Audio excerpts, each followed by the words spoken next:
Friends and ఫ్యామిలీతో weekends కి farm house కి వెళ్ళి ఎంజాయ్ చేయాలనుకుంటే వెంటనే డోసే యాప్ ని డౌన్లోడ్ చేసుకుని బుక్ చేసుకోండి. పెళ్ళి అన్నీ బాగున్నాయి, చక్కటి సంపాదన కూడా ఉంటుంది. కానీ పని పాటల విషయంలోనే చాలా ఇబ్బందులు పడిపోతున్నారండి. నిజంగా అసలు ఆడపిల్లలకు కానీ మగపిల్లలకు కానీ ఒక్క పని కనీసం స్టవ్ వెలిగించి ఒక దోశ వేసుకోవటము, అంత అన్నం వండుకోవటం, అంత కూర వండుకోవటం కూడా రాని పరిస్థితుల్లో ఉంటున్నారు. ఇక్కడే మన ఇంటికి దగ్గరలోనే ఉంటే సంతోషం. అదే ఎక్కడైనా వేరే ప్రాంతాలకు వెళ్ళి చదువుకోవాల్సి వచ్చినా, జాబ్ చేయాల్సి వచ్చినా, లేకపోతే పెళ్ళి ఇప్పుడు నేను అన్నట్టుగా పెళ్లి చేసుకుని వెళ్ళాల్సి వచ్చినా వాళ్ళిద్దరే ఉన్నారనుకోండి, ప్రత్యక్ష నరకం కదా రమ్మగారు. చాలా ఏమీ తెలీదు, ఏం చేయాలో తెలీదు. అదే ఓకే, ఎంత యూట్యూబ్ అనుకోవచ్చు, ఇప్పుడు యూట్యూబ్ వచ్చేసింది కదా అంతా చూసి చేసేసుకోవచ్చని. ప్రాక్టికల్గా మనం ఇంట్లో చేసుకునేది యూట్యూబ్ చూసి ఒకేసారి ఇలా చూసి అలా చేసేదానికి చాలా డిఫరెన్స్ ఉండదు. ఖచ్చితంగా ఉంటుంది. అది అంటే మనం నేర్పించలేకపోతున్నామా? లేకపోతే అంత టైం ఉండట్లేదా? వాళ్ళే కేటాయించలేకపోతున్నారు. లేకపోతే ఇప్పుడే ఎందుకులే పెళ్ళైనాక ఎట్లానో తప్పదు కదా అనే ఒక ఆలోచనతో వదిలేస్తున్నారా? నాకు అర్థం కాదు. మగపిల్లల విషయంకి వచ్చేసరికి మగపిల్లలకి అస్సలు రాని పిల్లలు కూడా చాలా మంది ఉన్నారు రమ్మగారు. అవును, ముద్దు ముద్దుగా పెంచుతారు జయ. హ్మ్. మనకి లేక లేక అమ్మాయి ఒకటి ఏదైనా రెండు గబుక్కున పిల్లలు sick అయితే ఆ, గబుక్కున అంత అన్నం వండుకొని ఇంత కూర కూడా వండుకోలేని వండుకోకుండా బయట పరిస్థితి. నుంచి అన్నాలు ఆర్డర్ తెప్పించేసుకుంటారు, ఆర్డర్ తెప్పించేస్తున్నారు. చేసేసుకుంటున్నారు. లేకపోతే ఏ చుట్టుపక్కల వాళ్ళు వాళ్ళని మోసేస్తారు అవును. కదా. చాలా ఇళ్లలో ఆడపిల్లలు ఉన్నా సరే నాన్నలే వంట చేసి పెట్టే వాళ్ళు కూడా కనిపిస్తారు. అవును. ఏంటంటే మనకి ఒకటి రెండు ఇద్దరు పిల్లలు ఉండటము. ఇప్పుడు లేటెస్ట్ పెళ్లి చేసే పిల్లలంటే వాళ్ళ పేరెంట్స్ కూడా ఇద్దరు ఉద్యోగస్తులై ఉండటము. హ్మ్. ఏదైనా వంట మనుషుల్ని పెట్టుకోవటము, లేదా కూరలు తెప్పించుకోవటము, కూరలు బయట ఈ కర్రీ పాయింట్ల నుంచి వచ్చేయటము. ఇప్పుడు వంట ఒకటే కాదు జయ, రోజువారీ వ్యవహారం పొద్దున్నుంచి సాయంత్రం దాకా, రాత్రి పడుకునేదాకా మనకి అవసరమైన అన్ని విషయాలు ఎవరైనా ఎక్కడి నుంచైనా ఏదైనా ఏర్పాట్లు జరిగిపోతూ ఉంటే మనకి వాటి మీద డిపెండ్ అయిపోయి ఉంటాం. మనం ఇండిపెండెంట్గా అవ్వం. ఇప్పుడు స్నానం చేస్తారు, బాత్రూమ్ ఒకసారి ఒక చీపురేసి కడుక్కోవటం చేస్తారా ఎవరైనా పిల్లలు చేయ? పిల్లలు అంటారా? ఆ. పిల్లలు చేయరు రమ్మగారు. స్నానాలు చేస్తారు, ఆ అండర్వేర్లు జాడి చారేసుకుంటారా? చాలా తక్కువ మందిని చూస్తాం. టవల్ ఆరేస్తారా? బాక్సులు కడుక్కోవటం, బాక్సులు సర్దుకోవటం, వాటర్ బాటిల్స్ లాంటివి నింపుకోవటం, తమ బట్టలు తమ సామాన్లు అవన్నీ అరేంజ్డ్గా పెట్టుకోవటం, ఇవన్నీ మనం రేర్గా సినిమాలలో చూస్తాం. రెగ్యులర్గా అసలు జరగనే జరగవు. తల్లులే చేసి పెడతారు ఇంట్లో అవన్నీ. ఒకళ్ళు ఉంటారు కదా రమ్మగారు, ఆ? జీతం లేని పని పని మనిషి మనిషి. అనుకోలేం. అంతే. అన్నిటికీ అమ్మా అంటే అంతే. అయిపోతుంది. నా క్షణాల. సాక్స్ ఏవి, నా చొక్కా ఏది, నా షూస్ ఏవి, నా అదేది, నా ఇదేది, Yes. అది ఎక్కడుంది, ఇది ఎక్కడుంది అంటే ఉద్యోగస్తులైన తల్లులు కూడా పిల్లల్ని మోస్తారు. ఖచ్చితంగా. ఇప్పుడు ఇవాళ రేపు కొంచెం ఉద్యోగస్తులైన వాళ్ళు కొంచెం బెటర్గా ఉంటున్నారు, పిల్లలకి కొన్ని నేర్పిస్తున్నారని భావించాలి. కొంతమందికి నేర్పించబడుతోంది. కొంతమంది వాళ్ళ అవసరానికి వాళ్ళని తల్లి ఉండదు, సాయంత్రం అయ్యేసరికల్లా వీళ్ళే పాలు వేడి చేసుకుని తాగుతారు, ఇంకేదో కార్న్ఫ్లెక్స్ వేసుకుంటారు, ఓ దోశ వేసుకుంటారు, బ్రెడ్ టోస్ట్ వేసుకుని తింటారు, ఆమ్లెట్లు వేసుకుని తింటారు, చూస్తున్నాం మనం. ఏవో తినేస్తారు. నీకు తినేయటం ఒకటి ఇంపార్టెంట్ పాయింట్. దీంతో పాటుగా తినేశాక దాన్ని సవరించటం ఉంది చూసావు, అది మెయిన్. అది మెయిన్.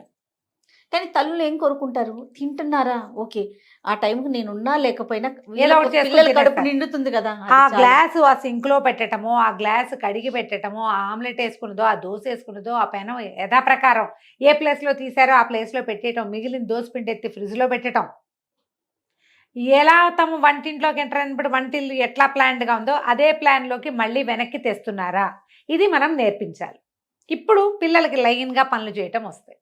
చాలా రోజుల క్రితం ఒక ఆవిడ ఎప్పుడో మాట్లాడారు జయ నాతో, ఎప్పుడో ఒక 2-3 సంవత్సరాలైంది. ఈ అమెరికాలు అవి పంపించేస్తారండి, నన్ను అలాగే పంపించారు. చిన్నప్పుడు వంటింట్లోకి వెళ్తే మా అమ్మ నాయనమ్మ ఇప్పుడు ఎందుకు వంటింట్లోకి, హాయిగా చదువుకో, పెళ్ళయ్యాక చేసుకోవచ్చు పని అనేవాళ్ళండి. నన్ను ఏమీ చేయనివల్ల 21-22 నా ఉద్యోగం వచ్చిన సరికల్లా పెళ్లి చేసేశారు, అమెరికా పంపించేశారు.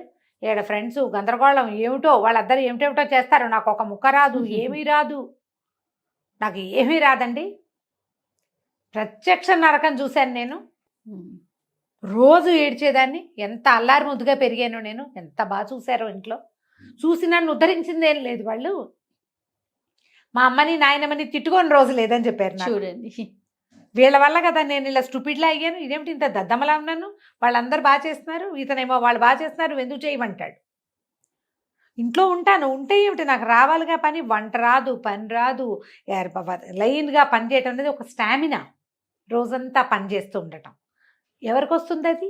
దేని తర్వాత ఇది చేయాలని కూడా అది Plan- కూడా ఇంపార్టెంట్ ఆ, కదా ఇది రమ్మగారు. దీని గురించి ఒకసారి మాట్లాడాలండి కానీ అన్నారు. ఎస్ ఎస్ కానీ ఈ తరం పిల్లలు కొంత మీరు అన్నట్లుగా కొంత మారారు రమ్మగారు. ఎందుకంటే మా పింకీ యూఎస్కి వెళ్ళింది కదా, అసలు వెళ్ళే వరకు కూడా ఇంట్లో ప్రతిదీ కూడా చేతికి అందించడం నోటికి అందించటమేనండి. ఉమ్. ఇప్పుడు వెళ్తే కుక్క పిల్లలు అనకూడదు కానీ ఎన్ని డిషెస్ అనుకుంటున్నారు రమ్మగారు. ఆ చేసేసుకుంటారు. ఫొటోస్ చూస్తుంటే షాక్ అవుతున్నాం మేమైతే. ఏమిటి ఇవన్నీ పూసకి వండేస్తుంది. దుప్పదగ ఎలా చేస్తున్నావు అంటే మొత్తం మన వీడియోస్ అని చెప్తుంది. యూట్యూబ్ లో ఇప్పుడు వీడియోస్ ఒంటరిగా అన్నీ ఉంటే చూసుకొని కొన్నాళ్ళు ఉద్యోగం ఇట్లా కోసం శుభ్రంగా చేసుకునే పిల్లలు కూడా ఉన్నారు. కనిపిస్తున్నారు. కానీ ఇబ్బంది కదా ఇబ్బంది. ఫస్ట్ లో కాస్తంత ఇబ్బంది పడద్దు, దాన్ని పడద్దు. ఎంజాయ్ చేసి చేయగలిగితే సంతోషం. అది ఇది పి సత్యవతి గారిని, రైటర్ పి సత్యవతి గారు. పెద్దవారు జయ 8 years ఉంటాయి. వారి కథలు భలే బాగుంటాయి. అందులో ఒక కథ రాశారు, ఒక రాజా ఒక రాణి అని. ఓ దీనికి ఒక కథ కూడా ఉందా? కథ ఉంది. భలే బాగుంది, ఇంట్రెస్టింగ్గా. అమ్మాయిని వాళ్ళ అమ్మ అది ఎప్పుడే ఇంజనీరింగ్ అయ్యింది, కాలేజీలో అది ఆఫీస్లో చేరింది, క్యాంపస్ సెలెక్షన్. ఎంతో బాగుంది. అది ఫ్రెండ్స్తో మాట్లాడుకుంటుంటే పని పిల్ల వస్తుంది, జ్యూస్ ఇస్తుంది. జ్యూస్ తాగాక జ్యూస్ గ్లాస్ పట్టుకెళ్తుంది. వంట ఆవిడ వంటింట్లో వంట చేస్తుంది. పెళ్లి చూపులు అరేంజ్ చేసాం, నువ్వు రా, నీకు దీని దగ్గరికి బీరువా దగ్గరికి ఏం బట్టలు వేసుకోవాలో చెప్తానంటుంది వాళ్ళమ్మ. ఈ ఫోన్లో కబుర్లు చెప్పుకుంటూనే వాళ్ళ అమ్మ దేవతోటి వెళ్ళి రేపు పెళ్లి వాళ్ళు వస్తే వేసుకోవాల్సిన డ్రెస్సు, దానికి మ్యాచింగ్ నగలు, కావాలంటే ఇంకో డ్రెస్సు కుట్టిద్దాం, అన్నీ వాళ్ళ అమ్మే అరేంజ్ చేసింది. పెళ్లి చూపులు, పెళ్ళైపోయింది. పెళ్ళైపోయిన తర్వాత ఏమిటి ఇప్పుడు ఎవరైనా వస్తే ఏం బట్టలు వేసుకోవాలో అమ్మే చెప్పాలి. దాని మీదకి నగేం పెట్టుకోవాలో, చెవులకి ఏం పెట్టుకోవాలో, ఎలాంటి వేసుకోవాలో, చెప్పులు ఏం వేసుకోవాలో అమ్మే. వంటింట్లో వంట మనిషి ఉంది, పిల్లకి చిన్న పిల్ల ఉంది, పై పనులకి అన్నీ అది అందిస్తుంది. ఇది బొమ్మలాగా తయారైతే చాలు, దాని ఇస్త్రీ బట్టలు రెడీగా ఉంటాయి, దాని ఫుడ్ ప్లేట్లో రెడీగా ఉంటుంది, లంచ్ బాక్స్ రెడీగా ఉంటుంది, వాటర్ బాటిల్ రెడీగా ఉంటుంది, హ్యాండ్ బ్యాగ్లో కూడా వాళ్ళ అమ్మ ఎప్పటికప్పుడు డబ్బులు ఉన్నాయా అని చెక్ చేసి డబ్బులు పెడుతుంది. పెళ్ళయింది. పెళ్ళైతే ఓ రోజు రాత్రి అల్లుడు ఫోన్ చేశాడు అర్జెంటుగా. ఏంటండి మీ అమ్మాయి ఒక మాట విందు, ఎంతసేపు ఆన్లైన్లోనే ఉంటుంది, ఫోన్లోనే ఉంటుంది, ఒక పని రాదు, ఎంతసేపు ఏడుస్తుంది, ఇండియా వెళ్ళిపోతానంటుంది, ఇదేమన్నా బెజవాడ బందరా ఊరికే పంపించేసేయటానికి, అర్థం చేసుకోదు అని పెద్ద పెద్ద కేకలు పెట్టాడు. ఒక్క పని రాదు, ఏ పని చేయదు, ఎప్పుడు ఆన్లైన్లోనే ఉంటుంది అన్నాడు. కూతురుకి ఇచ్చాడు. ఇప్పుడు కూతురు ఏమైనా చెప్తే అల్లుడు వింటే బాగోదు కదా. ఎక్కడికి బోళ్ళంత ఖర్చు పెట్టాం పెళ్ళికి, కట్నం వద్దని బాగానే బోళ్ళంత ఖర్చు పెట్టి ఇచ్చారు, కట్నాలు వద్దంటారు కదా, కట్నం వద్దు గ్రాండ్గా చేయండి అంటారు. ఇవాళ రేపు నేను ఇది అనుకుంటాను, ఓ 10 లక్షలు ఇవ్వండి అంటే 10 ఇచ్చి మిగిలినవన్నిటికీ కట్ చేయొచ్చు. ఇప్పుడు ఈ కట్ చేయకపోతే 10 కాస్త 30 అవుతోంది. అంతేగా, 30 అవుతుంది. అన్ని గ్రాండ్గానే, కట్నం లేదుగా, కట్నం లేదుగా, కట్నం లేదు, ఇదే పాట, కట్నం లేదు, కట్నం లేదు. కట్నం ఇచ్చిన రోజునే హాయిగా ఉందనుకుంటారు కొంతమంది ఫ్రెండ్స్ ఉన్నారు ఈ మధ్య, పెళ్ళిళ్ళే ఆడపిల్లలు పెళ్ళిళ్ళు చేసిన వాళ్ళు. కట్నం ఇచ్చిన రోజునే హాయిగా ఉంది, మేము ఇంతే చేయగలమండి అని చెప్పేవాళ్ళం. ఇప్పుడు వెళ్ళలేవు ఖర్చులకి. ఈ కూతురుతోటి మాట్లాడి కూతుర్ని, ఏమే ఎందుకమ్మా కాస్త పని చేయొచ్చు కదే, ఆ పాత్ర నేర్చుకుంటే. ఏం నేర్చుకోనమ్మా, నేనేం నేర్చుకోను, ఏనాడైనా నన్ను ఏమైనా చేయనిచ్చారా? ఆఖరికి నా కాఫీ గ్లాస్ కూడా పని పిల్లే పట్టుకెళ్ళలేదు కదా. నాతో మీరు అడ్జస్ట్ అయ్యారు, ఇప్పుడు నేను ఎట్లా అడ్జస్ట్ అవ్వను ఇతనితోటి?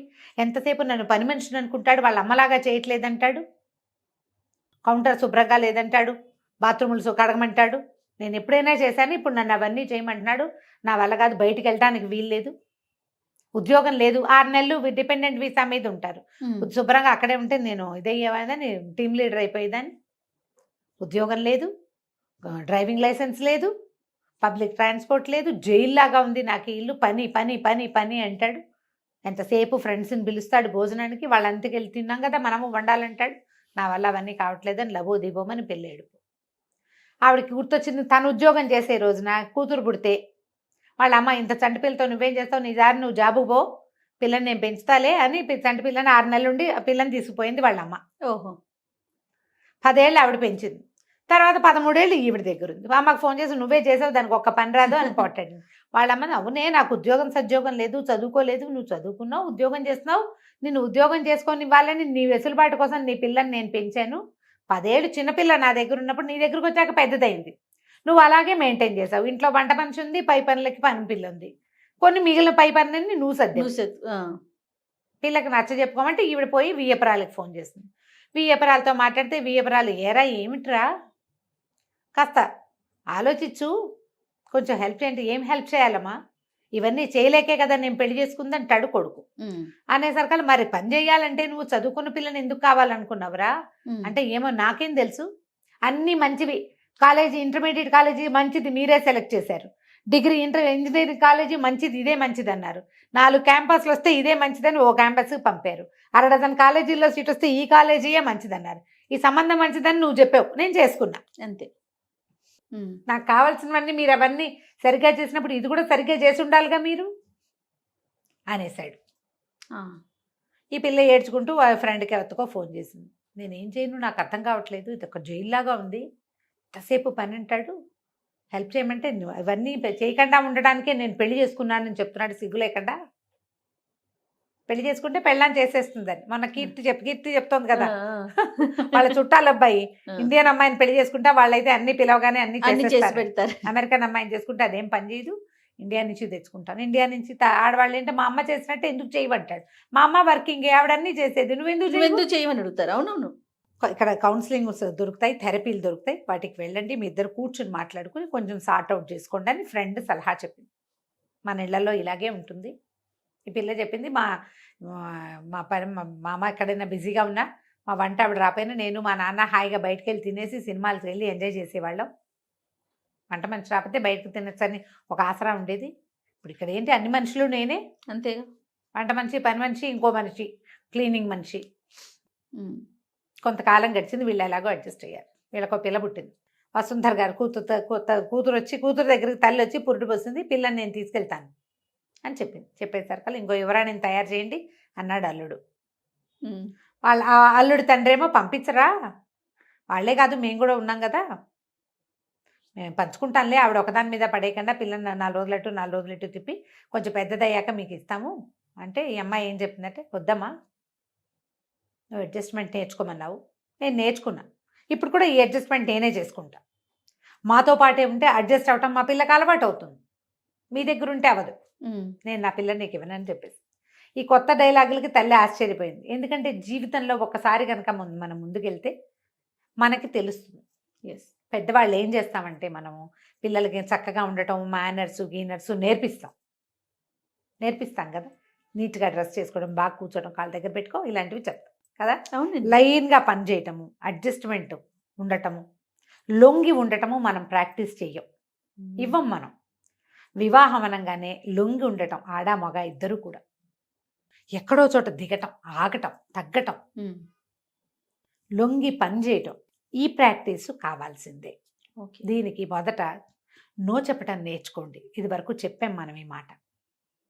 పిల్లలకి నో చెప్పాలి.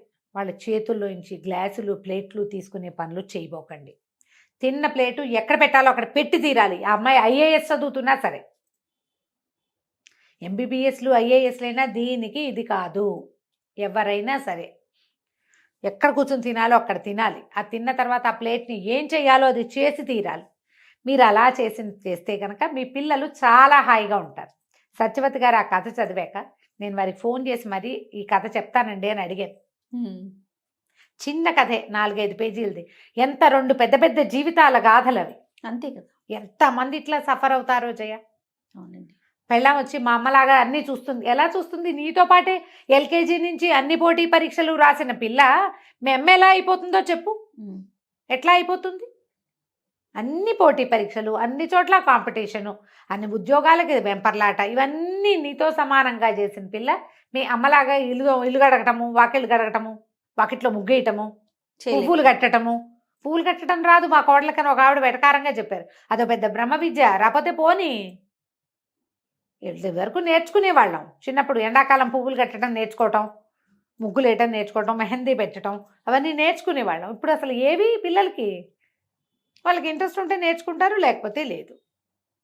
అవి వాటికంటే చాలా అవసరం ఏంటంటే రోజువారీ ఇల్లు నడిపే చతురత కావాలి కదా, కావాలిగా. అవునండి. అవి నేర్పించండి, ఆడకి మగకి కూడాను. డెఫినెట్ ఆలోచించండి ఇలాగా. రైట్ రామ్ గారు. నమస్తే. నమస్తే జయ.